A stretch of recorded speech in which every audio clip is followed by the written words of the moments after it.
Welcome back to our channel. నేను మీ లక్ష్మీ శ్రీనివాస్. తన client వచ్చేసి మనకి సపోర్ట్ చెప్తాను, మీరు అర్థం చేసుకొని నేను చెప్తుంటాను మొత్తం. తన మిడిల్ చెస్ట్ వచ్చేసి 39 అనమాట. 39 మిడిల్ చెస్ట్ అంటే 39 మిడిల్ చెస్ట్ అంటే మినిమం లెంత్ వచ్చేసి 14 కన్నా ఎక్కువ ఉండాలి. కానీ తన బాడీ షేప్ వచ్చేసి ఇక్కడ నుంచి మనకి ఇలా స్లోప్ వచ్చేసింది అనమాట. అంటే బ్యాక్ లెంత్ ఇక్కడ వరకే మనం తీసుకోవాలి. బ్యాక్ లెంత్ ఫ్రంట్ లెంత్ మార్చాలి, బ్యాక్ లెంత్ మాత్రం ఇక్కడ వరకు తీసుకోవాలి. చూడండి, ఇక్కడ వరకు మహా అయితే 13 అనేది లెంత్ దాటితే మళ్ళీ ఈ ప్లేస్లోకి వచ్చేస్తుంది బ్లౌజ్. అప్పుడు వాళ్ళకి ఇక్కడ ఫోల్డింగ్ పడిపోతే ఇక్కడ రావడం వల్ల ఇక్కడ లూజ్ వచ్చేస్తుంది అనమాట. అలానే ఈ క్లయింట్ ఉన్న మెయిన్ డిఫరెన్స్ ఏంటంటే బ్యాక్ షోల్డర్ తక్కువగాను ఫ్రంట్ షోల్డర్ ఎక్కువగాను ఉంటుంది.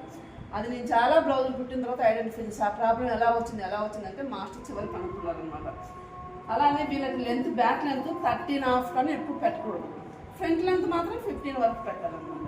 ఇలాంటి చాలా టిప్స్ మాస్టర్కి మాత్రమే తెలిసి మన మామూలు టైలర్స్కి తెలియని చాలా టిప్స్ మనకి మన ఛానల్ని ఫాలో అవ్వండి, లైక్ చేయండి, షేర్ చేయండి. మీకు చాలా టిప్స్ తెలుస్తాయి.